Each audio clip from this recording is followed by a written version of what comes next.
Hello guys, आपका स्वागत है एक और नए वीडियो में। चलिए बिना किसी देरी के शुरू करते हैं। तो गाइज, हमने जैसा कि पिछले एपिसोड में देखा था कि ली अपने घर पर पहुंच चुका होता है, जहाँ पे वो अपने फैमिली मेम्बर्स को बहुत सारे पैसे दे देता है, जिसे देखकर उसके फैमिली मेम्बर्स चौंक जाते हैं और कहते हैं कि इतना सारा पैसा। और उसके बाद उसकी माँ ली को नीचे दबाते हुए कहते हैं कि मैंने तुम्हें रंगे हाथ पकड़ लिया है, तुम मुझे सच सच बताओ, तुमने कौन सी बैंक में चोरी की है। जिस पर ली कहता है कि मैंने कोई भी बैंक में चोरी नहीं की है। जिस पर ली के पिता ली से कहते कि तो फिर तुम्हें इतने सारे पैसे कहाँ से मिले, तुम पैसे के लिए कोई गलत काम मत करना। जिस पर ली कहता है कि मैं ये पैसे किसी की मदद करके कमाए है, ये सारे पैसे सफेद है। और तो और मैं आपके लिए 1 लाख रुपए छोड़ कर जा रहा हूँ, आपका जैसा जी करे वैसे खर्च कीजिए, और मेरे पास 10 लाख रुपए इस कार्ड में पड़े हैं। जिस पर ली की ऐसी बातें सुनकर उसके फैमिली मेंबर फिर से एक और बार चौंक जाते हैं। नेक्स्ट सीन में हमें दिखाया जाता है कि ली अपने घर पर पहुंच जाता है, अपने घर पर यानी कि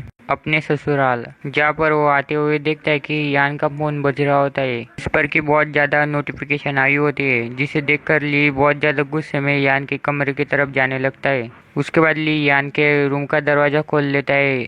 तभी वहाँ पे वो देखता है कि यान कपड़े बदल रही होती है, जिस पर यान और ली दोनों शॉक में चले जाते हैं।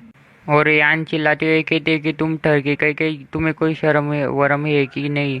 जिस पर ली कहता है कि मैंने जानबूझकर नहीं किया। तभी यान की चिल्लाने की आवाज़ सुनकर ली की सासू माँ वहाँ पे आ जाती है और कहती है कि यहाँ पे क्या चल रहा है। मैं यान की जोरदार चीख सुनी, मैंने यान को चिल्लाते हुए सुना कि वो तुम्हें ठगी कहीं का कह रही थी, क्या तुम मेरी बेटी का फायदा उठाने की कोशिश कर रहे हो। जिस पर ली चुपचाप से कहता है कि मैंने कुछ नहीं किया। ली की सासू माँ फिर से ली को डांटते हुए कहती कि तुम खुद की तरफ जरा देखो, तुम इतने बड़े हो चुके हैं लेकिन फिर भी तुम घर दिन भर घर पर रहते हो, तुम कुछ काम धंधा नहीं करते लेकिन फिर भी मेरी बेटी का फायदा उठाने की कोशिश कर रहे हो। और तुम्हारी फैमिली भी तुम्हारी तरह है, तुम्हारा छोटा भाई है बहुत ही बुरा स्टूडेंट है और तुम्हारी फैमिली में सारे के सारे जुए खेलते हैं। मुझे लगा ही था कि हमें ज्योतिष पर भरोसा नहीं करना चाहिए था। उसके बाद हमें यान का सीन दिखाया जाता है, जो कि अपने मन में कह रही थी कि क्या मेरी माँ भी वहाँ पे आ चुकी है। सीन शिफ्ट होता है और हमें ली दिखाया जाता है, जो कि कह रहा होता है कि सासू माँ, आप सब लोग मुझे इतना ज़्यादा नफरत करते हो तो फिर हम क्यों नहीं यान और मेरा डिवोर्स करवा लेते।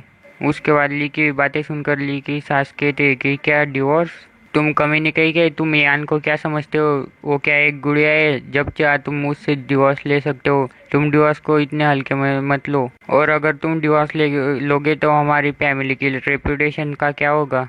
उसके बाद हमें यान का सीन दिखाया जाता है, जो कि ली की बातें सुनकर बड़े सदमे में चली जाती है और कहती है कि क्या ली मुझसे डिवोर्स लेना चाहते है। उसके बाद फिर से सीन शिफ्ट होता है और हमें ली दिखाया जाता है, जो कि कह रहा होता है कि सासू माँ, आप चिंता मत करो, आपकी बेटी अभी भी एक वर्जिन है। लेकिन वर्जिन कहने से पहले ही यान ली को अपने कमरे में खींच लेती है और अपनी माँ से कहती कि मॉम, आप चिंता मत करो, हम दोनों बस मजाक कर रहे थे और आप अब सोने के लिए चल जाओ, बहुत ज़्यादा रात हो चुकी है।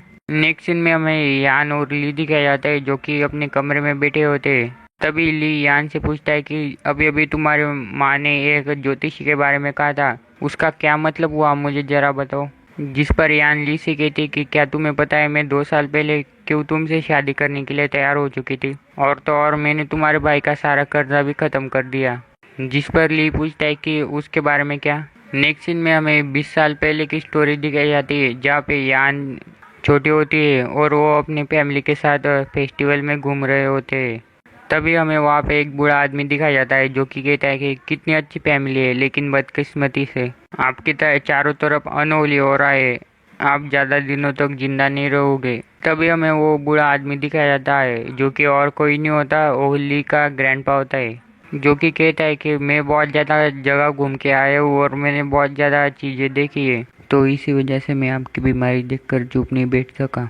जिस पर ली के ग्रैंडपा की ऐसी बातें सुनकर यान की ग्रैंड माँ कन्फ्यूज हो जाती है। ली का ग्रैंडपा हंसते हुए अपने मन में कहता है कि वो अब कन्फ्यूज हो चुकी है, मैं अच्छी तरह से इन सबको चूना लगा सकता हूँ। जिस पर यान के पापा आ गया तो ये कहते कि मॉम, आप कैसे ऐसे किसी पर भी यकीन कर सकती हो, और तुम बूढ़े आदमी, तुम जल्दी से यहाँ से निकल जाओ वरना मैं पुलिस को बुला लूंगा।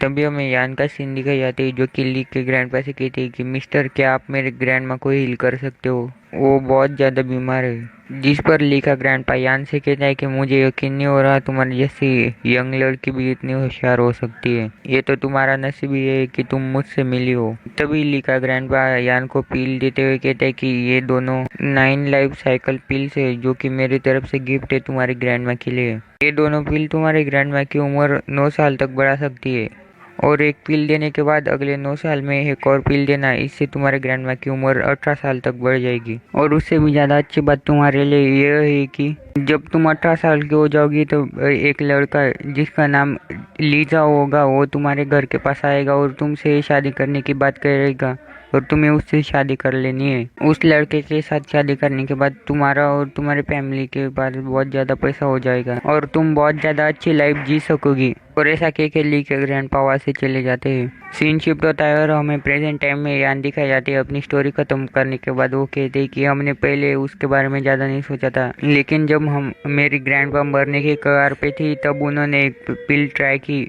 लेकिन हमें क्या पता था कि वो पिल सचमुच काम कर जाएगी और वो 18 साल तक और जी सकी। और इसी वजह से हमने उस बूढ़े आदमी की सारी बातों पर यकीन कर लिया। और मेरी ग्रैंडपा के मरने के बाद जैसा कि उस बूढ़े आदमी ने कहा था तुम हमारे घर के पास आ चुके थे और इसी वजह से हमने बिना किसी सोच विचार के तुम्हें घर जमाई के तौर पर एक्सेप्ट कर लिया। जिस पर ली कहता है कि तुम लोगों को उस बूढ़े आदमी ने बुद्धू बनाया है और वो बूढ़ा आदमी और कोई नहीं मेरा ग्रैंडपा ही था। जिस पर यान कहती कि तो फिर 9 लाइफ साइकिल पिल्स के बारे में क्या, वो तो सचमुच में काम कर गई थी। जिस पर लिए अपने मन में सोचने लगता है कि क्या मैं यान को सच बता दूं कि मैं पिछले जन्म में एक ग्रेट मास्टर था और मेरे पास से ही मेरे ग्रैंडपा ने वो पिल चुराई थी। ये सच हो सकता है लेकिन कौन मुझ पर यकीन करेगा। इससे अच्छा मैं कोई कुछ और स्टोरी सुना देता हूँ। तो फिर मैं यान को बता ही देता हूँ कि मैं कितना ज़्यादा जीनियस हूँ। तभी ली यान से कहने लगता है कि तुम क्या मुझ पर यकीन करोगे अगर मैं ये कहूँ कि तुम्हारे ग्रैंडपा 18 साल तक और जिंदा रह सकते थे बिना उन पिल को खाए हुए, और बिना उन पिल्स के भी मैं चमत्कार कर सकता हूँ। और ऐसा कहकर ली यान पर चढ़ जाता है और कहता है कि और मुझे पता है कि तुम्हारे पेट में बार बार दर्द होता है और मैं उसे हील करने में मदद करूँगा। और ऐसा कह के यान को किस कर लेता है और अपने मन में कहता है कि हम दोनों पति पत्नी है, इसलिए मैं यान को अपना इमॉर्टल स्पिरिट की आय दे सकता हूँ।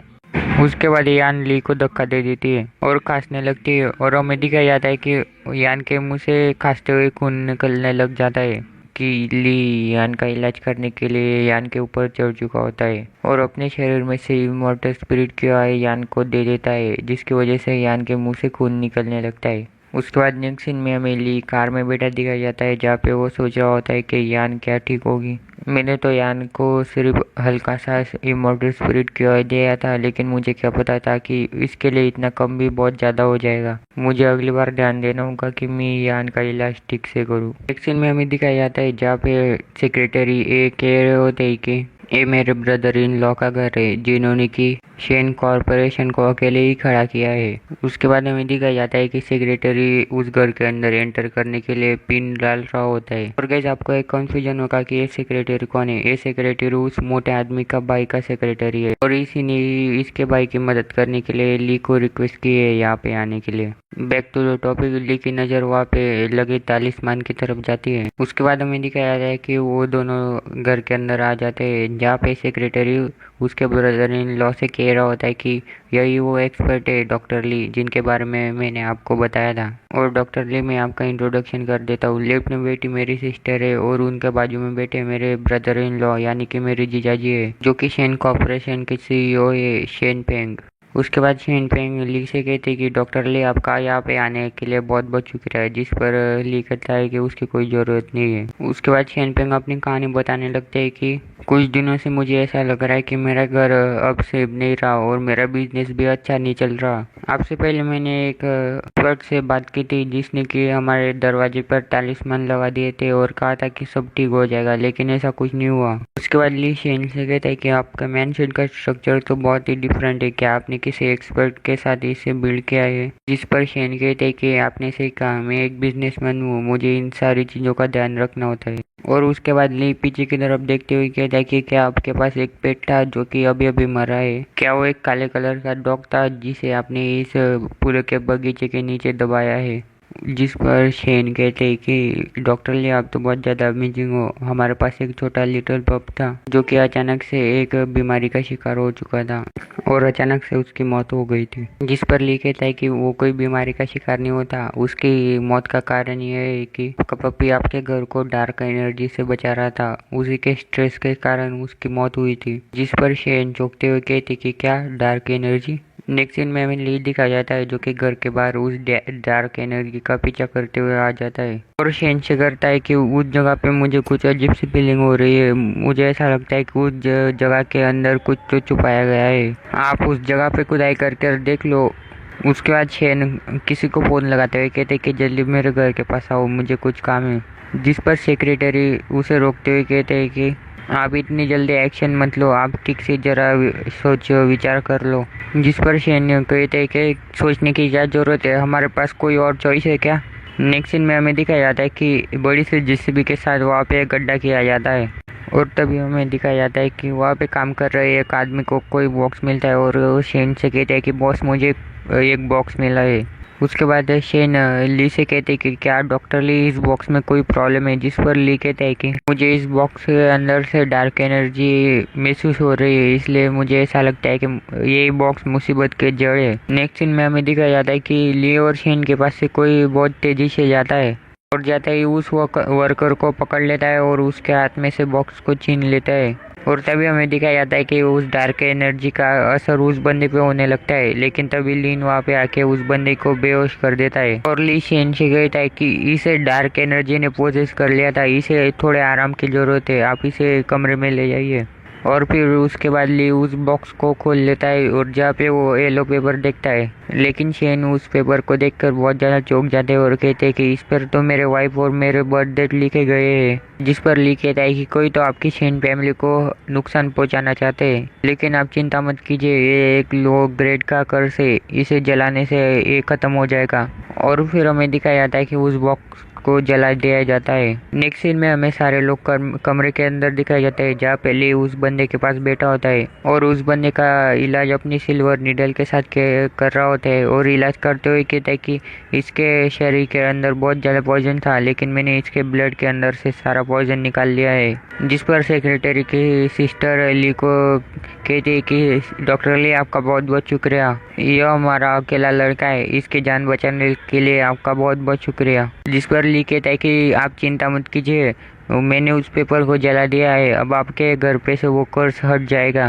नेक्स्ट सीन में शेन ली को कह रही थी कि डॉक्टर ली मैं आपको जितना भी धन्यवाद दूँ वो कम ही है, इसलिए मैं आपको 1 करोड़ रुपए दे रहा हूँ, आप इसे ट्रीटमेंट फी समझ कर रख लीजिए। जिस पर ली कहता है कि मुझे कुछ नहीं चाहिए। जिस पर शेन चौंकते हुए कहता है कि मुझे नहीं पता था कि डॉक्टर ली आप ऐसे होंगे, आप इतने यंग हो फिर भी आपके लिए पैसा कोई मायने नहीं करता। इस पर ली कहता है कि ऐसी बात नहीं है कि मुझे पैसे नहीं चाहिए, मुझे पैसे अभी नहीं चाहिए, लेकिन मैं आपसे बाद में भी पैसे ले सकता हूँ। लेकिन तभी बीच में सेक्रेटरी बोल पड़ते और कहते कि ब्रदर इन लॉ आप इसकी जगह मिस्टर ली को एक स्पेशल एडिशन वाली कार गिफ्ट कर दीजिए। जिस पर शेन कहते कि तो फिर ठीक है, मैं मिस्टर ली को एक कार गिफ्ट में दे दूंगा, लेकिन ली मन में सोच रहा होता है कि मैंने तो इसके लिए हाँ ही नहीं की। नेक्स्ट सीन में हमें ली दिखाया जाता है जो कि अपने रूम में बैठकर बहुत गहराई से सोच रहा होता है। ली सेक्रेटरी है कि पिछली कई बातों का याद कर रहा होता है जिसमें उन्होंने कहा था कि डॉक्टर ली आप तो बहुत ज़्यादा टैलेंटेड हो, तो फिर आप क्यों नहीं अपना एक मेडिकल शॉप ओपन कर लेते। मेरा एक दोस्त है जिसके पास कुछ स्टोर खाली है, आप उसमें से एक चूज कर सकते हो। जिस पर ली अपने मन में सोचते हुए कहता है कि सेक्रेटरी ने जो कहा है एक शॉप ओपन करना एक बुरा आइडिया नहीं है। नेक्स्ट सीन में हमें यान आते हुए दिखाई जाते हैं जो कि आते ही कहते कि सारी लाइट क्यों बंद है और तुम इतने अंधेरे में क्या कर रहे हो, मैं तुम्हें देखकर तो डर ही गई थी। और फिर यान ली के पास बैठ जाती है और फिर साइड लुक बनाते हुए कहती है कि जब तुम मेरी मॉम से डिवोर्स के बारे में बात कर रहे थे, क्या तुम सचमुच में मुझसे डिवोर्स लेना चाहते हो, क्या तुम सीरियस हो। जिस पर ली कहता है कि मैं क्यों तुम्हें दूसरे आदमी के साथ मजे करते हुए देखूं और मैं अकेला ही यहाँ पे बैठूं। जिस पर यान कहती कि जो तुमने मेरे फ़ोन पे वो आदमियों के मैसेज देखे थे, लेकिन तभी ली उसकी बातें काटते हुए कहता है कि छोड़ो, जाने दो, हम सचमुच में पति पत्नी तो रहे ही है। मैंने तुम्हें पहले ही बता दिया है कि वो ज्योतिष और वो भविष्य बताने वाले मेरे ग्रैंडपा ही थे जिन्होंने तुम्हें बेवकूफ़ बनाया। इसलिए हमें इसकी कोई ज़रूरत नहीं कि हम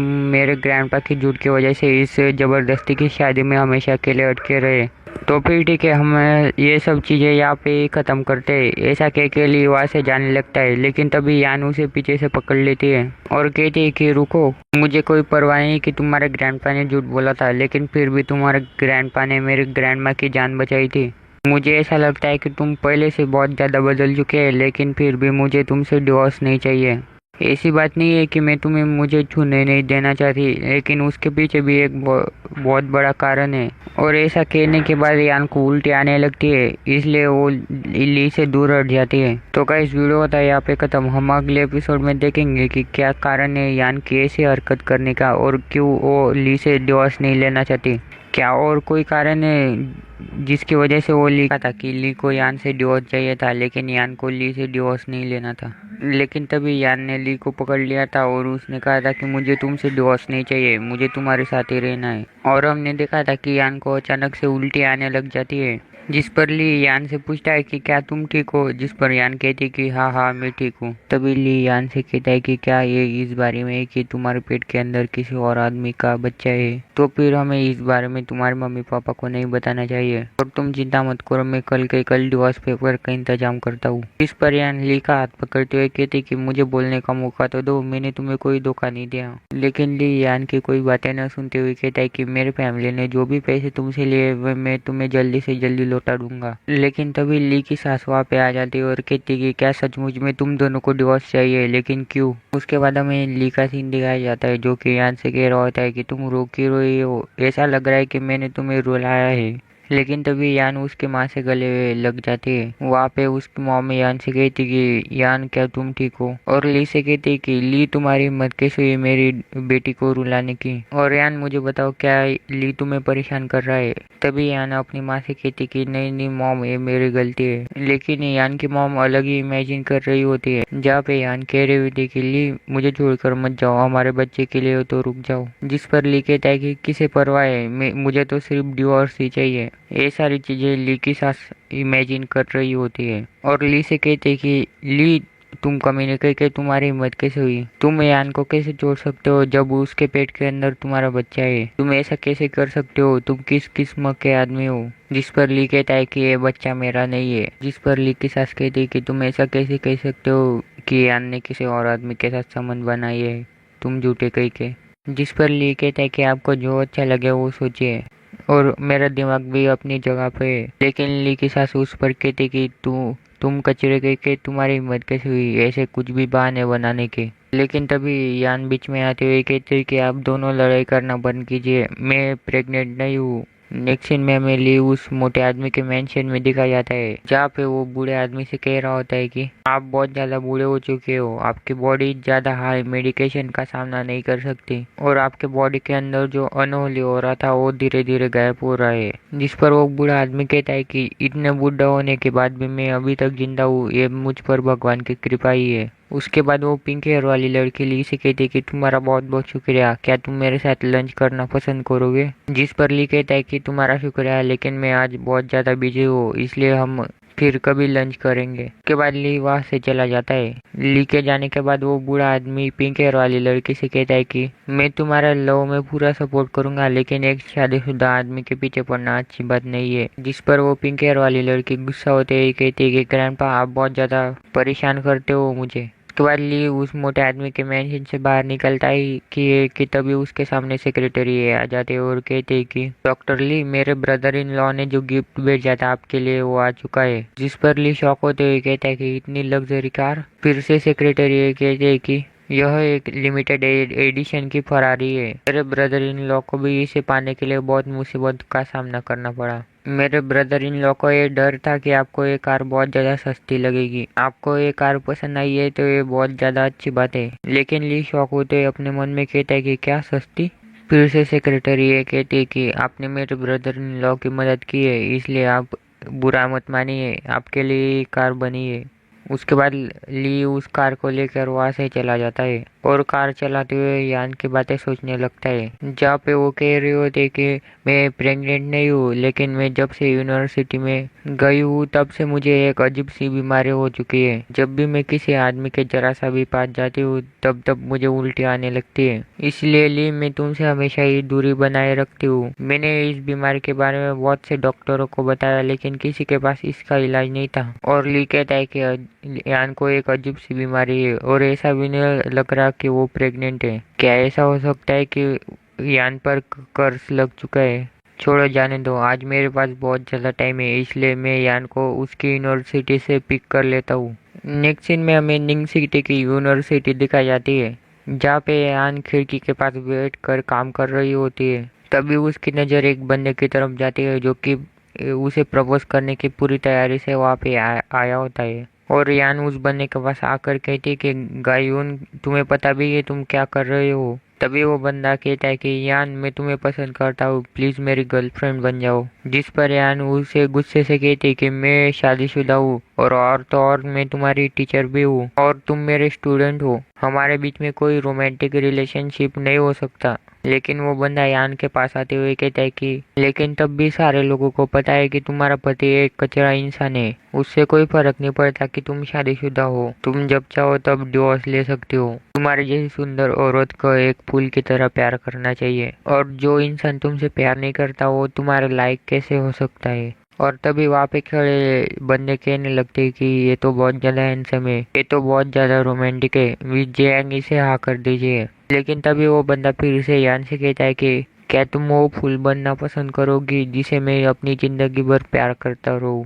जिस पर यान वहाँ से जाते हुए कहती कि मैं तुम्हें मना करती हूँ। लेकिन वो बंदा यान का रिजेक्शन सुन के वहाँ से जाता नहीं है, उल्टा उसका हाथ पकड़ के उसे हक कर लेता है और कहता है कि लिटिल किटन, मैं तुम्हें यहाँ से जाने नहीं दूंगा जब तक तुम मुझे हाँ नहीं कह देते।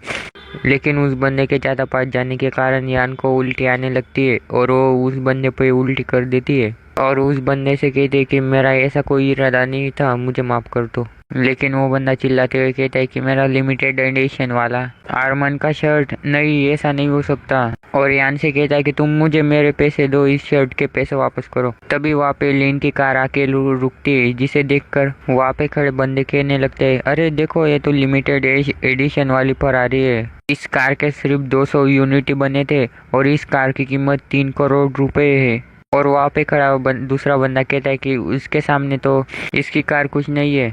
तभी यान उस कार की तरफ देखती है और कहती है कि कौन इतनी महंगी कार को ले सकता है।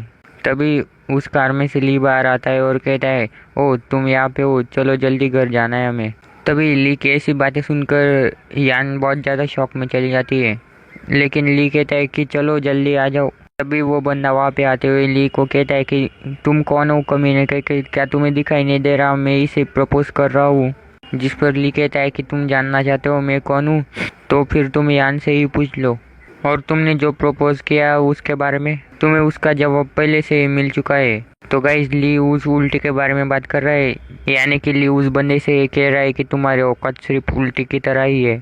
यान और ली ने उस बंदे की बहुत ज़्यादा बेइज्जती की थी जिसने कि यान को प्रपोज किया था। उसके बाद वो दोनों वहाँ से जाने लगते हैं, जहाँ पे यान कहती कि अभी यहाँ से चलते हैं। लेकिन जैसे ही यान और ली गाड़ी के पास पहुँचते हैं, लेकिन तभी वो बंदा वहाँ पे आ जाता है और कहता है कि यान ये गाड़ी असली नहीं है, मैंने तुम्हारे हस्बैंड की तरफ देखा है, वो एक नंबर का कचरा आदमी है, वो ऐसी कार खरीद ही नहीं सकता।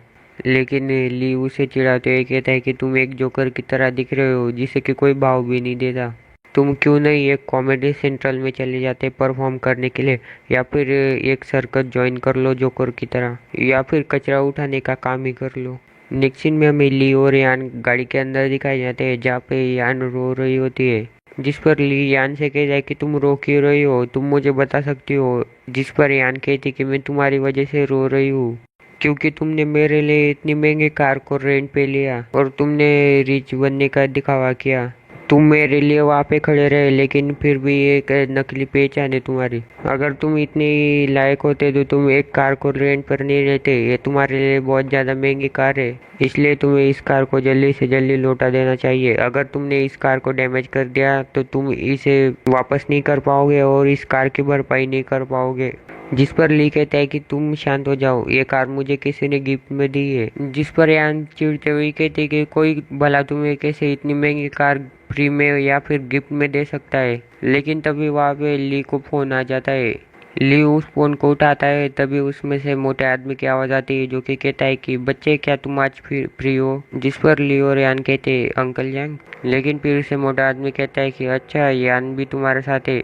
तो फिर मैं सीधा मेन टॉपिक पर आता हूँ। जो डायरेक्टर ऑफ हेल्थ मिनिस्टर है ना, वो रॉयल पिक होटल पर डिनर के लिए आए हैं और उन्होंने तुम्हें वहाँ पे डिनर करने के लिए बुलाया है, इसलिए मैं तुम्हें लेने के लिए आ रहा हूँ। जिस पर ली शॉक होते हुए कहता है कि क्या डायरेक्टर ऑफ हेल्थ। फिर से मोटा आदमी कहता है कि ऐसी बात है कि डायरेक्टर ऑफ हेल्थ के फैमिली मेंबर्स में से कोई बीमार पड़ चुका है और उन्होंने बहुत ज़्यादा एक्सपर्ट लोगों को दिखाया, लेकिन फिर भी कोई असर नहीं हुआ, इसलिए मैंने तुम्हारा जिक्र किया उनके सामने। ली तुमने नहीं कहा था क्या मुझे कि तुम्हें एक हेल्थ प्रैक्टिशनर के तौर पे बिजनेस शुरू करना है, इसलिए अगर तुम डायरेक्टर ऑफ हेल्थ के अच्छे रिलेशनशिप में रहोगे तो तुम्हारे लिए अच्छा होगा। नेक्स्ट सीन में हमें रॉयल पिक होटल दिखाया जाता है जहाँ पे डायरेक्टर ऑफ हेल्थ रुके हुए होते हैं, जहाँ पे वो दोनों होटल के अंदर चले जाते हैं। तभी मोटा आदमी ली का इंट्रोडक्शन देते हुए कहता है कि हेलो, आप सबसे मिलकर खुशी हुई। यही ली जाओ है जिसके बारे में मैंने आपको बताया था। और ली से कहते हैं कि ये डायरेक्टर ऑफ पब्लिक सेफ्टी है सन, और ये जो मोटे आदमी दिख रहे हैं ना, ये डायरेक्टर ऑफ हेल्थ बीन। जिस पर ली उनसे हाथ मिलाते हुए कहता है कि डायरेक्टर सन और बीन, आपसे मिलकर खुशी हुई और मेरे मन में एक सवाल आ रहा है कि आप दोनों क्या ट्विंस हो। जिस पर डायरेक्टर ऑफ हेल्थ बीन कहते हैं कि ऐसी कोई बात नहीं है और तुम्हें इतनी पोलाइट होने की जरूरत नहीं, चलो जल्दी से नीचे बैठ जाओ। मैंने तुम्हारे बारे में बहुत ज़्यादा बातें सुनी है, इसलिए मैंने तुम्हें यहाँ पे बुलाया है। मैंने यह सुना है कि तुम आर्ट्स ऑफ हीलिंग में बहुत ज़्यादा एक्सपर्ट हो। मैं यह आशा करता हूँ कि तुम मेरी मदद करोगे। जिस पर ली कहता है कि डायरेक्टर बीन, आप चिंता मत कीजिए, आपकी जो भी परेशानी है मैं उसमें आपकी मदद करूंगा। जिस पर डायरेक्टर बीन कहते हैं कि जब भी सीजन चेंज होता है तब तब मेरी वाइफ को अचानक से स्किन प्रॉब्लम्स होने लगती है। हमने बहुत ज़्यादा डॉक्टरों और एक्सपर्ट बंदों को दिखाया और बहुत ज़्यादा मेडिसिन भी ट्राई की, लेकिन कुछ भी फ़ायदा नहीं हुआ। जिस पर ली कहता है कि अच्छा ऐसी बात है, लेकिन मुझे ऐसा लगा था कि आप अपनी बीमारी का इलाज करवाने के लिए मुझे यहाँ पे बुलाया था। जिस पर डायरेक्टर भी शॉक होते हुए कहते हैं कि तुम्हें कैसे पता, लेकिन जबकि मेरी वाइफ बीमार है तो ऐसा भी हो सकता है कि उसकी बीमारी मुझे लग चुकी है। लेकिन वहाँ पर डायरेक्टर सन शॉक होते हुए कहते कि मैंने पहले क्यों नहीं नोटिस किया कि तुम्हें भी इन्फेक्शन लग चुका है। नेक्स्ट सीन में लिख कहता है कि आप चिंता मत कीजिए, मैं स्पेशलाइज हूँ चाइनीज ट्रेडिशनल मेडिसिन में। 4 प्रकार से किसी भी बीमारी का पता लगा सकता हूँ, जो कि ऑब्जर्विंग, लिसनिंग और फीलिंग और पल्स। इस बार मैं आपकी पल्स देखकर आपकी बीमारी का पता लगाऊंगा। जिस पर डायरेक्टर बीन कहते हैं कि इसका मतलब है कि मेरा इलाज हो सकता है। तभी ली कहता है कि सबसे पहले मुझे आप अपना हाथ दीजिए जिससे कि मैं आपकी पल्स चेक कर पाऊंगा। और हमें दिखाया जाता है कि ली डायरेक्टर बीन की पल्स चेक करने लग जाता है। जहाँ पे खड़े डायरेक्टर बीन कहते कि क्या है, कुछ गड़बड़ है। और मोटा आदमी कहता है कि कैसे है, पल्स कैसे है। जिस पर ली कहता है कि ऐसी कोई बात नहीं कि ये सीरियस है, लेकिन ये एक ऑकवर्ड बात है जो कि मैं ऐसे ही नहीं कह सकता। और फिर ली कहता है कि डायरेक्टर बिन, आपका इन्फेक्शन आपके प्राइवेट एरिया में है, जहाँ पे और एरिया ज़्यादातर गीला होता है और ज़्यादातर वक्त उसे क्लीन नहीं करा जाता, और आपका इन्फेक्शन आपकी वाइफ के इन्फेक्शन से अलग है। जिस पर डायरेक्टर बीम कहते हैं कि आप सही कह रहे हैं डॉक्टर ली, लेकिन क्या मेरा इलाज हो सकता है। जिस पर ली कहता है कि ये हो सकता है, लेकिन उससे पहले डायरेक्टर बीन, आप अपनी पेट के बल जमीन पर लेट जाइए ताकि मैं आपका इलाज कर सकूं। नेक्स्ट सीन में हमें दिखाया जाता है कि डायरेक्टर बीन जमीन पर लेट जाते हैं और ली डायरेक्टर बीन का इलाज अपनी सिल्वर निडल के साथ करने लगता है। और उसके बाद ली कहता है कि डायरेक्टर बीन, आपका इलाज हो चुका है, अब आप उठ सकते हैं। उसके बाद डायरेक्टर बीन उठने के बाद कहते हैं कि मुझे अब कहीं पर भी खुजली नहीं हो रही है। जिस पर मोटा आदमी कहता है कि मैंने तो आपको पहले ही कहा था कि ये बंदा बहुत ज़्यादा स्किल्ड है, लेकिन आपने ही मुझ पर विश्वास नहीं किया था। उसके बाद हमें दिखाया जाता है कि डायरेक्टर बीन जाते हुए कहते हैं कि मैं अब मेंस टॉयलेट की तरफ जा रहा हूँ, यह देखने के लिए कि मेरा इन्फेक्शन पूरी तरह से ख़त्म हुआ है या नहीं। जिस पर डायरेक्टर सुन पीछे से कहते हैं कि रुको रुको, मैं भी आ रहा हूँ। उसके बाद हमें मोटे आदमी का सीन दिखाया जाता है जो कि ली से कह रहा होता है कि क्या सीरियसली ली तुमने इतनी जल्दी उन्हें ठीक कर दिया सिर्फ एक नीडल की मदद से। और डायरेक्टर ऑफ हेल्थ है, तुम उनके साथ केयरलेस नहीं हो सकते अगर उन्हें कुछ हो गया तो। जिस पर ली कहता है कि आप चिंता मत कीजिए, अपन के सारे कंट्रोल में है। नेक्स्ट सीन में हमें डायरेक्टर सन और डायरेक्टर बिन दिखाया जाता है जो कि बाथरूम में होते हैं, जहाँ पे डायरेक्टर बिन सन से कह रहे होते हैं कि अरे मेरे पैंट के नीचे देख लो, थोड़ा सा ही देख लो, ज़्यादा नहीं देखना तुम्हें। जिस पर डायरेक्टर सन कहते हैं कि मुझे नहीं देखना, अरे दूर दूर हटो, मेरा हाथ छोड़ो। तो जाता है कि डायरेक्टर बीम कह रहे होते कि डॉक्टर ली आप तो सचमुच में एक जीनियस हो, आपने तो मेरे स्किन इन्फेक्शन को 5 मिनट में ही खत्म कर दिया। और फिर डायरेक्टर सन कहते कि मुझे ऐसा पहले लगता था कि जैंग पर बड़ी बड़ी बातें ही करता था, लेकिन जब से मैंने तुम्हें देखा था अब पता चला कि तुम सचमुच में जीनियस हो। फिर मोटा आदमी कहता है कि मैंने तो पहले ही कहा था कि ये एक जीनियस है, इसकी मेडिकल स्किल कोई नॉर्मल बात नहीं है। उसके बाद डायरेक्टर बीन कहते कि डॉक्टर ली आप कब मेरे वाइफ का इलाज करने के लिए आएंगे। जिस पर ली कहता है कि मैं कल फ्री हूँ, इसलिए मैं कल आपके वाइफ का इलाज करने के लिए आऊँगा। फिर डायरेक्टर मीन ग्लास को चीयर्स करते हुए कहते तो ये तो अच्छी बात है, इसलिए मैं आपको कल पिक करने के लिए आऊँगा, यानी कि लेने के लिए आऊँगा। नेक्स्ट सीन में हमें ली की सास दिखाई जाती है जो कि अपने पर्स में घर की चाबियाँ ढूंढ रही होती है। तभी उनकी नज़र गेट में से अंदर आती हुई कार की तरफ जाती है, जिसमें से कि ली बाहर आता है, जिसे देखकर ली की सास पूरी तरह से शॉक हो जाती है। तभी ली अपनी सास से कहता है कि मॉम आप घर के बाहर ऐसे खड़े रहकर क्या कर रही हो। लेकिन ली की सास कहती कि रुको जरा, तुम पहले ये बताओ कि तुम्हें इतनी महंगी कार कहाँ से लाए हो। ये कार मुझे शेन फेंग ने गिफ्ट में दी है जो कि शेन कॉरपोरेशन के सीईओ है, इसमें क्या गड़बड़ है फिर। जिस पर ली की सास चिल्लाते हुए कहती है कि तुम मुझसे झूठ बोलना बंद करो, तुम्हें पता भी है शेन फेंग कौन है। इस पूरी सिटी के ऑटोमोबाइल सेक्टर में उनकी कंपनी सबसे ज़्यादा टॉप पर है, और उनके जैसा इंसान तुम्हें कैसे इतनी महंगी कार दे सकता है, तुम उनके सामने चिट्टी के बराबर हो। जिस पर ली कहता है कि मैंने उनके बेटे का इलाज किया, इसी वजह से उन्होंने as a thank you gift मुझे एक कार गिफ्ट में दी है।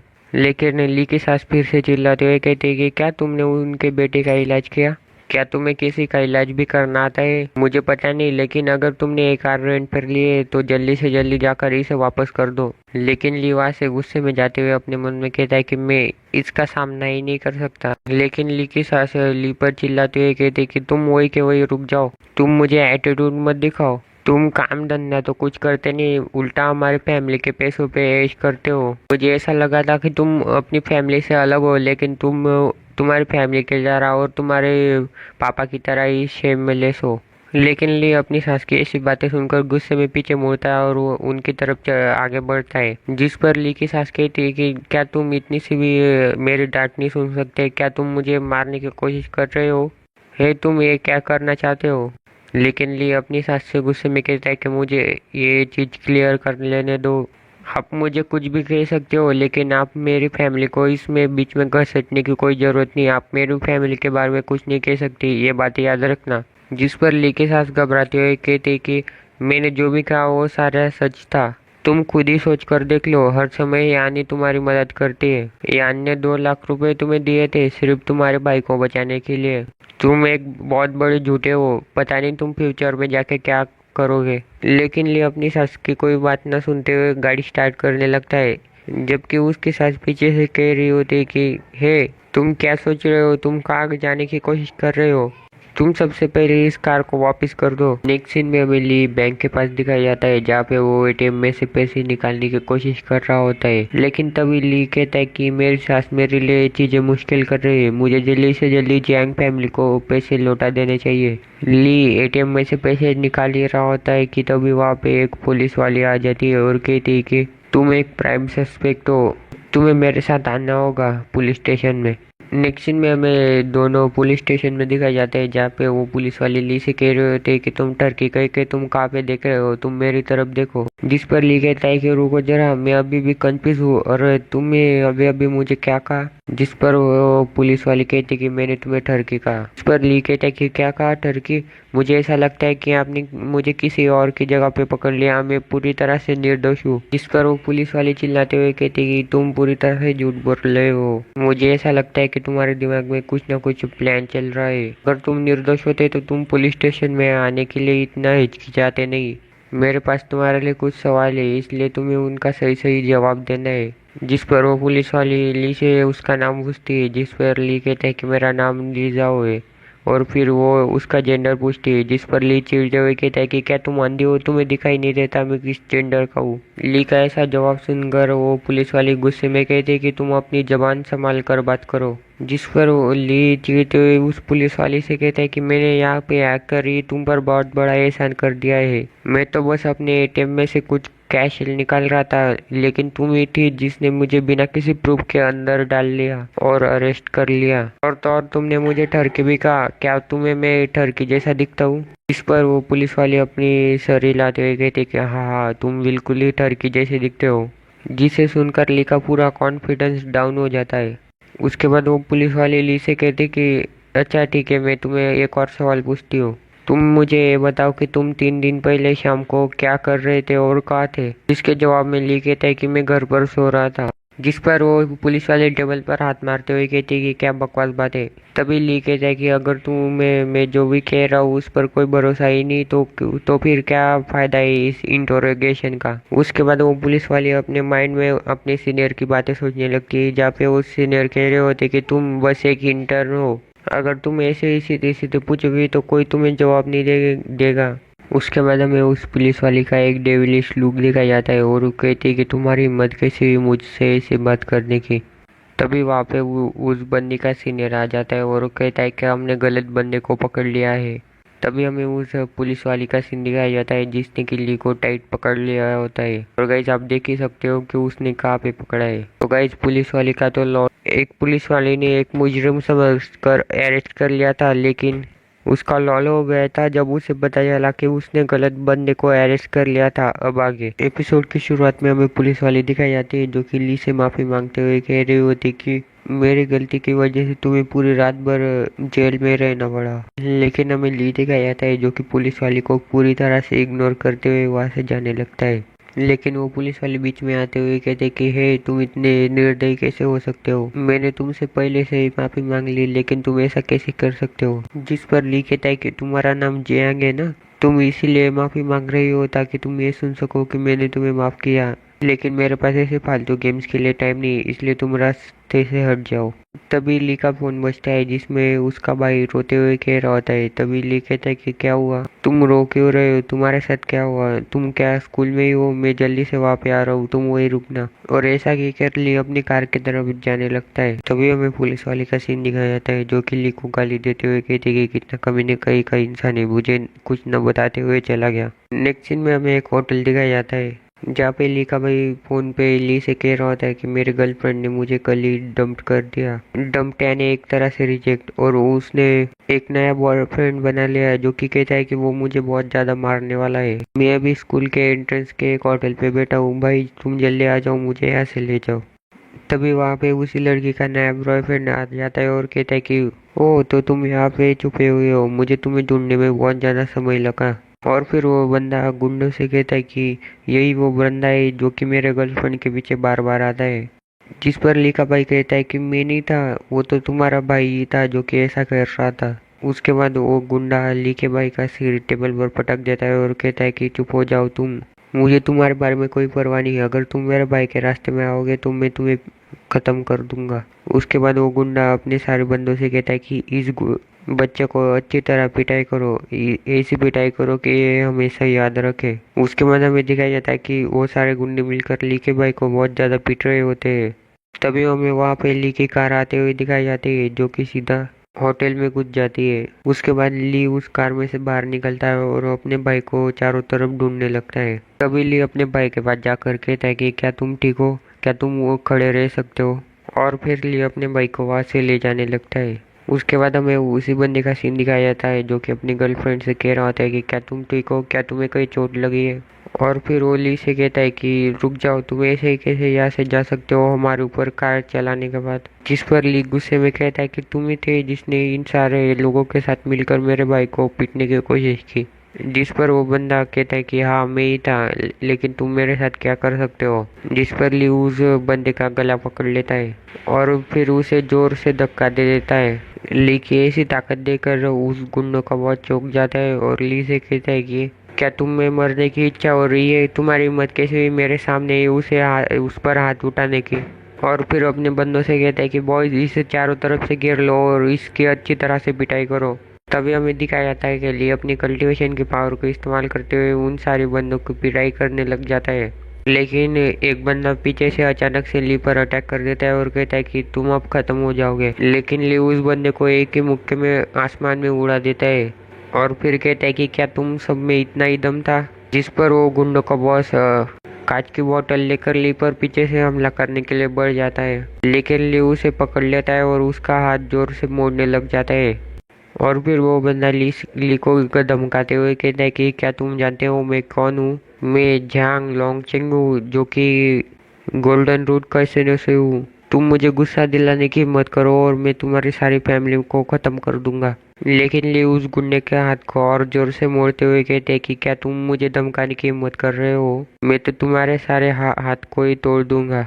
लेकिन तभी हमें दिखाया जाता है कि वहाँ पे कुछ सिक्योरिटी गार्ड्स आ गए थे और कह रहे थे कि क्या हो रहा है यहाँ पे। अब आगे हमें एक रूम का सीन दिखाया जाता है जहाँ पे वो सिक्योरिटी गार्ड ली से कह रहा होता है कि तुमने कैंपस के बाहर लड़ाई की और स्कूल के स्टूडेंट को बहुत ज़्यादा बुरी तरह पीटा। मैं इस सारी चीज़ों की रिपोर्ट प्रिंसिपल से करूँगा ताकि तुम इस स्कूल में से एक्सपेल हो सको। लेकिन तभी बीच में एक गुंडा बोल पड़ता है और कहता है कि इसकी कोई ज़रूरत नहीं कैप्टन जू, हमें बस ये रूम खाली कर दीजिए और हम इन दोनों से अपना बदला ले लेंगे। लेकिन ये हंसते हुए बोल पड़ता है कि मुझे लगा ही था कि इतनी जल्दी कैसे सिक्योरिटी गार्ड आ सकता है, तुम सब लोग पहले से एक दूसरे से मिले हुए थे। जिस पर वो गुंडा चिल्लाते हुए कहता है कि तुम मरने वाले हो फिर भी इतना टफ भरने की एक्टिंग कर रहे हो। लेकिन तभी वहाँ पे वो पुलिस वाले आ जाती है और कहती है कि पुलिस आ चुकी है। लेकिन तभी उसकी नज़र ली की तरफ जाती है और कहती है कि ली जाओ। और ली कहता है कि ऑफिसर जियांग। और फिर वो ऑफिसर उन गुंडों से कहती कि क्या तुम्हें पता नहीं है स्कूल के अंदर दादागिरी करना और किसी को धमकाना मना है और ग्रुप बनाना भी। मैं पुलिस ऑफिसर हूँ, मेरे सामने से सच उगल दो। तभी उन गुंडों का बॉस ली की तरफ ब्लेम शिफ्ट करते हुए कहता है कि ये मैं आदमी बहुत ज्यादा डेंजरस है, इसने मेरे सारे दोस्तों को बहुत बुरी तरह पीटा और हमारे ऊपर कार भी चढ़ा दी और आप इसी को प्रोटेक्ट करने की कोशिश कर रही है ऑफिसर। लेकिन तभी ली बीच में बोल पड़ता है और कहता है कि ये सारे लोग हफ्ता वसूली करने वाले हैं और इन सारे लोगों ने मेरे छोटे भाई को बहुत बुरी तरह से मारा, मुझे न्याय चाहिए। जिस पर वो ऑफिसर कहते कि रुक जाओ, मैं तुम्हारे पर्सनल बातों में कोई इंटरेस्टेड नहीं हूँ, मैं यहाँ पे इन्वेस्टिगेशन करने के लिए आई हूँ। जिस पर वो सिक्योरिटी गार्ड उस ऑफिसर से कहता है कि आप किस केस में आई है ऑफिसर, यहाँ पे हम जितनी मदद हो सके उतनी मदद करने की कोशिश करेंगे। जिस पर वो ऑफिसर कहते कि क्या तुम्हें उस फीमेल टीचर के बारे में पता है जो कि बहुत दिनों पहले स्कूल में से मिसिंग हो चुकी है। जिस पर वो गार्ड कहता है कि मैं तो स्कूल एंट्रेंस का गार्ड हूँ, मुझे इसके बारे में कुछ नहीं पता। लेकिन ली का भाई तभी कहता है कि ब्रदर मुझे इसके बारे में कुछ पता है। जिस पर वो ऑफिसर ली के भाई के पास आकर कहते कि तुमने अभी भी कहा ना कि तुम्हें इस केस के बारे में कुछ पता है। जिस पर वो गुंडा ली के भाई को धमकाते हुए कहता है कि तुम अपना मुंह ज्यादा मत चलाओ, तुम आगे भी मुसीबत में पड़ सकते हो इसके वजह से। लेकिन वो पुलिस वाले ली के भाई से कहते कि कोई बात नहीं, तुम्हें जो भी पता है वो सारी चीजें मुझे बता दो, मैं एक पुलिस ऑफिसर हूँ, तुम्हारे साथ कुछ बुरा नहीं हो सकता, मैं यहाँ पे हूँ तब। जिस पर लिखा भाई बताने लगता है कि हमारे स्कूल में एक नई म्यूजिक टीचर कुछ दिनों पहले आई थी जिनका नाम मिस ऊ था। वो बहुत ही ज़्यादा जेंटल और होशियार थी और सारे स्टूडेंट उन्हें बहुत ज़्यादा पसंद करते थे। लेकिन एक दिन मैंने बाथरूम में सुना कि जियांग और उसके दोस्त मिस वू के बारे में बातें कर रहे थे, जहाँ पे वो कह रहा था कि उसकी हिम्मत कैसे हुई मुझे रिजेक्ट करने की, क्या उसे मेरे फैमिली के बारे में नहीं पता। जिस पर उसका दोस्त कहता है कि क्यों नहीं तुम उस पर जबरदस्ती करने की कोशिश करते। जिस पर जहांग कहता है कि क्या वो अगर वो पुलिस में रिपोर्ट कर दे तो। जिस पर उसका दोस्त कहता है कि वो कैसे कर सकती है, क्या तुम्हें उस सिलर किलर के बारे में पता नहीं क्या, जो कि बहुत ज्यादा मर्डर कर रहा है।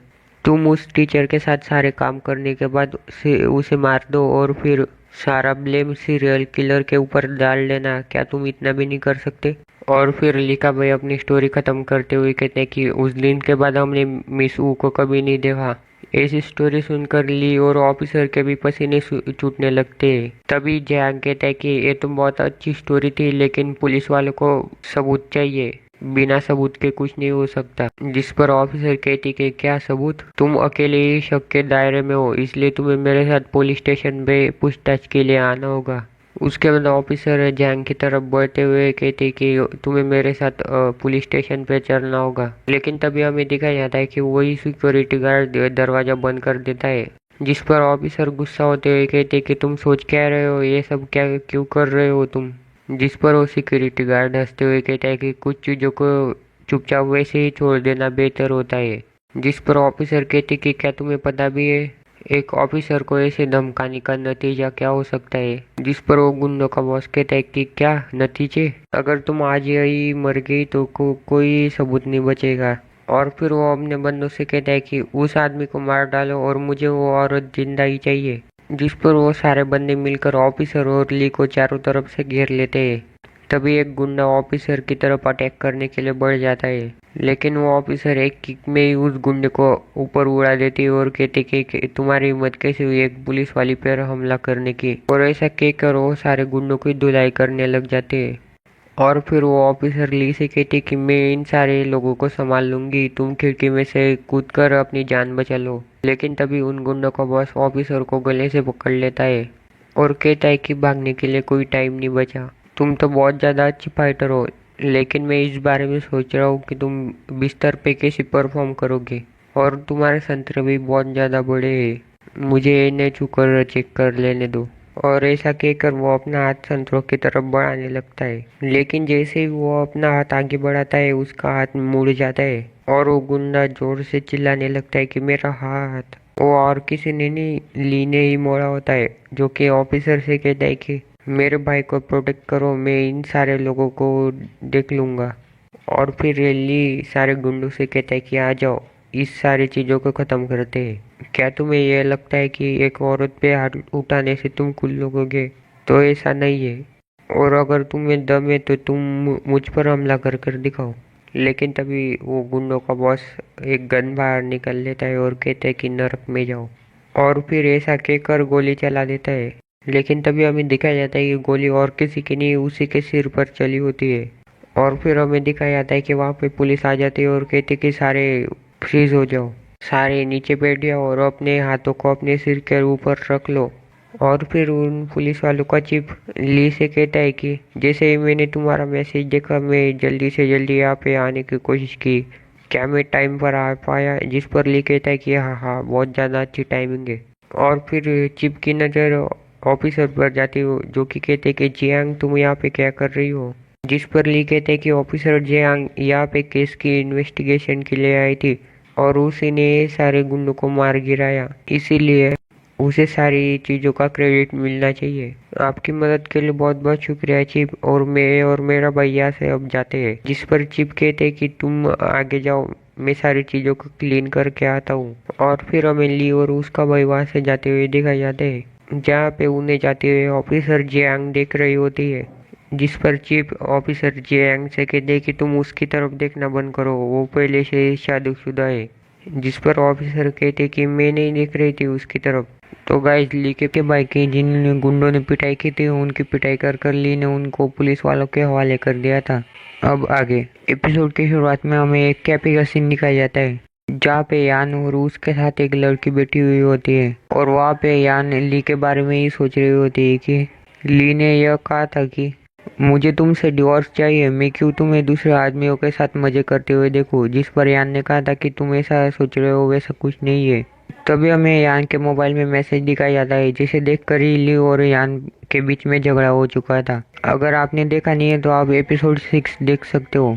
तभी यान के सामने बैठी लड़की कहती है कि स्वीट हार्ट, क्या प्रॉब्लम है? तुम अपने ख्यालों में क्यों खोई हुई हो? क्या तुम्हारे यूजलेस पति ने तुम्हारे लिए कुछ प्रॉब्लम खड़ी की है? जिस पर यान कहती कि वो यूजलेस नहीं है और उसके बारे में ऐसी बातें करना बंद कर दो। जियांग, मुझे ऐसा लगता है कि हम दोनों को ब्रेकअप कर लेना चाहिए। हम दोनों के पास अपनी अपनी फैमिली है और मुझे एक अच्छी और नॉर्मल जिंदगी जीनी है। जिस पर जान चिल्लाते हुए कहती कि हमारा 3 साल का प्यार को तुमने क्या समझ के रखा है। तुम ऐसे ही ब्रेकअप करना चाहते हो, वो भी किस लिए, एक आदमी के लिए। तुमने मुझे समझ कर क्या रखा है। जिस पर यान कुछ नहीं कह पाती और चुपचाप बैठी रहती है। तो गाइज यान और ये लड़की रिलेशनशिप में है, यानी कि ये दोनों एक दूसरे की गर्लफ्रेंड है और मुझे यही लगता है कि इसी वजह से यान ली को कोई भाव नहीं देती। Back to the topic. और फिर हमें दिखाया जाता है कि यान ये कह कर वहाँ से जाने लगती है कि मैं लेडीज रूम की तरफ जा रही हूँ, यानी कि टॉयलेट। और फिर हमें यान के गर्लफ्रेंड का सीन दिखाया जाता है जो कि कह रहे होते है तुम कुत्ती कमी नहीं कही की, जबकि तुम इतनी निर्दयी बनी रही हो तो मुझे ये सब करने के लिए दोष मत देना। तुम्हें लड़कियों से ज़्यादा आदमी पसंद है ना। और फिर ये कह कर उसकी कॉफ़ी में नींद की दवाइयाँ मिलाने लगती है।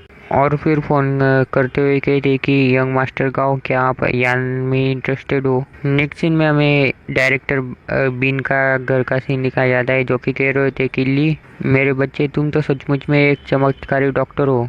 जिस पर ली कहता है कि आप मेरी इतनी तारीफ मत कीजिए डायरेक्टर बीन। और फिर डायरेक्टर बीन की पत्नी कहती कि अगर ली ने मेरा इलाज नहीं किया होता तो मेरी स्किन पूरी तरह ख़राब हो जाती, इसलिए आपको इसकी मदद करनी चाहिए। जिस पर डायरेक्टर बीन कहते कि मेरे पास बहुत ज़्यादा पेशेंट है, इसलिए मैं ये गारंटी दे सकता हूँ कि ली तुम बहुत ज़्यादा अमीर बन सकते हो। लेकिन तभी ली को फ़ोन आता है जहाँ पे यान कह रहे होते कि ली मेरी मदद करो। ली कहता है कि क्या हुआ, क्या तुम ठीक हो यान। जिस पर यान कहती कि किसी ने मुझे नींद की दवाई खिला दी और मुझे अब किडनैप करने की कोशिश कर रहे हैं। मैं अभी यूनिवर्सिटी के बाजू में जो कैफ़े है ना उसके बेडरूम में बैठी हूँ, जल्दी आओ और मुझे बचा के ले जाओ यहाँ से। और फिर हमें ली का सीन दिखाया जाता है जहाँ पे डायरेक्टर बीन और उनकी पत्नी कह रही थी कि क्या हुआ, क्या तुम्हें कुछ मदद चाहिए। नेक्स्ट सीन में हमें यान दिखाई जाती है जो कि बेड पर बंधी हुई होती है और आप देख ही सकते हो गई कि यान को कितनी खतरनाक तरीके से जकड़ रखा है। और फिर हमें गावयून दिखाया जाता है जो कि कह रहा होता है कि हेलो मिस जियांग, आप तो आज बहुत ज़्यादा सेक्सी और अच्छी दिख रही हो। गाइस ये वही लड़का है जिसे कि यान ने रिजेक्ट कर दिया था जब इसने यूनिवर्सिटी में यान को प्रपोज किया था तब। फिर हमें यान दिखाई जाती है जो कि अपने मन में खेल रहे होते कि ये कैसी ऐसी दवाई है जिसकी वजह से मुझे बहुत ज़्यादा गर्मी लग रही है और मैं बहुत ज़्यादा कमज़ोर महसूस कर रही हूँ। और फिर वो गावयून से कहती कि तुम मेरे साथ अब क्या करने की कोशिश कर रहे हो। जिस पर गावयून कहता है कि मैं अब तुम्हारे साथ क्या करने वाला हूँ। मैंने जब तुम्हें प्रपोज किया था तो तुमने मेरी बहुत ज़्यादा बेइज्जती की थी, अब तुम ही बताओ मैं तुम्हारे साथ क्या करूं। आज मैं तुम्हारे पति की जगह पे तुम्हें बहुत ज़्यादा अच्छी तरह से लेसन सिखाऊंगा। लेकिन हम शुरू करने से पहले मैं तुम्हें एक मज़ेदार बात बताना चाहता हूँ। तभी वहाँ से किसी के चिल्लाने की आवाज़ आती है जो कि कह रहा होता है कि मेरी मदद करो। जिस पर यान अपने मन में कहती है कि ये तो मेरी गर्लफ्रेंड जांग न्या है।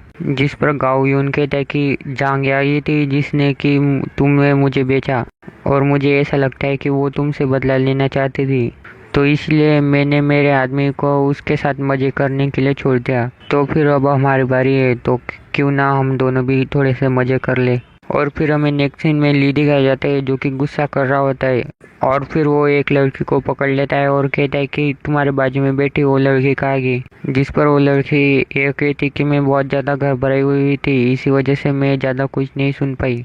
मुझे सिर्फ यही पता है कि वो मोमो होटल के बारे में बात कर रहे थे।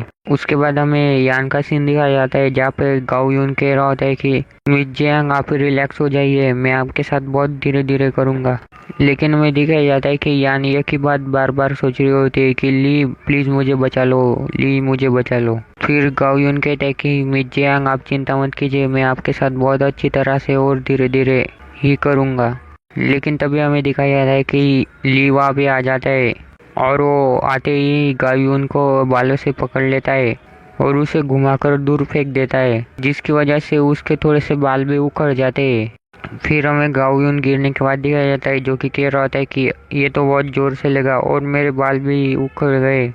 और उसके बाद हमें दिखाया जाता है कि ली फिर से गावयून के सामने आ जाता है और उसे मारते हुए कहने लगता है कि ये तो तुम हो कचरे कहीं के, तुम पूरी तरह से यूजलेस हो, फिर भी ऐसे ही करने की हिम्मत हुई तुम्हारी। गावयून कहता है कि तुम्हारी हिम्मत कैसे हुई मुझे मारने की, क्या तुम्हें मेरे पापा के बारे में नहीं पता, प्लीज़ रुक जाओ, मुझे इतना मत मारो, मैं हार मानता हूँ, प्लीज़ मुझे छोड़ दो।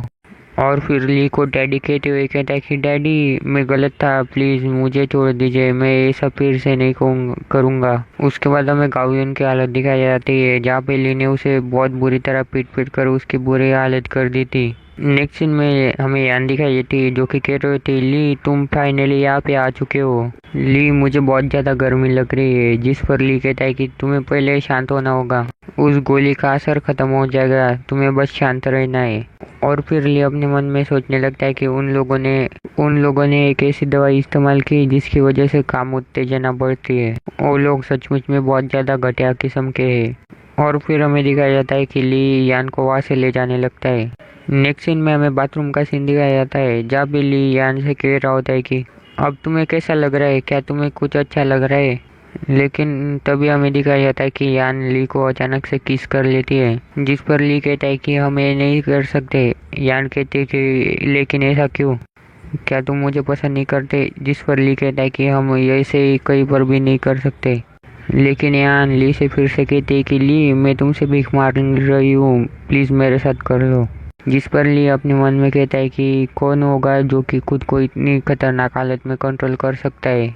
लेकिन हमें दिखाया जाता है कि ली यान को घुसा मारकर बेहोश कर देता है और फिर उसे बेडशीट में पूरी तरह से पैक कर लेता है और फिर कहता है कि हमारी कॉमिक यूट्यूब पर एक्सप्लेन होने के कारण मैं ये सारी चीज़ें नहीं कर सकता, इसलिए मुझे माफ़ कर देना। ये प्लॉट ट्विस्ट है जो कि मुझे आगे बढ़ने से मना कर रहा है। नेक्स्ट सीन में ली गाओयुन के पास आ जाता है और कहता है कि क्या तुम यहाँ से भागने की कोशिश कर रहे हो। जिस पर गाओयुन कहता है कि बॉस मैं नहीं कर रहा, मेरे पास थोड़े से ही बाल बचे हैं, इसलिए आप इतने ज़ोर से मत खींचिए उन्हें। तभी ली गाओयुन से कहता है कि तुम लोगों में बहुत ज़्यादा हिम्मत आ चुकी है, तुमने मेरी बीवी को नींद की दवाई दे दी, अब तुम जेल जाने के लिए तैयार हो जाओ। जिस पर गाओयुन कहता है कि तुम्हें गलतफहमी हुई है, हम नहीं थे जिसने कि यान को नींद की गोलियां दी थी, वो तो तुम्हारी बीवी की गर्लफ्रेंड थी जिसने ये सारा काम किया था। जिस पर ली हैरान होते हुए कहता है कि क्या कहा तुमने, गर्लफ्रेंड। जिस पर गाओयुन कहता है कि बॉस क्या आपको पता नहीं, आपकी बीवी एक लेस्बियन है और वो हमेशा अपनी गर्लफ्रेंड के साथ ही रहती है। जिस पर ली हैरान होते हुए कहता है कि क्या लेस्बियन। तो गाइज मैं आपको लेस्बियन का मतलब समझा देता हूँ। तो गाइज लेस्बियन का यह मतलब है कि जब एक लड़की दूसरी लड़की के साथ रिलेशनशिप में आती है और उसके साथ संबंध बनाती है तो उसे लेस्बियन कहा जाता है। बेचारे ली की तो किस्मत ही खराब है। तो फिर गाइज इसी ट्विस्ट के साथ हम यहाँ पे एपिसोड खत्म करते हैं। तो फिर हम मिलेंगे अगले एपिसोड में, तब तक के लिए बाय बाय गाइज।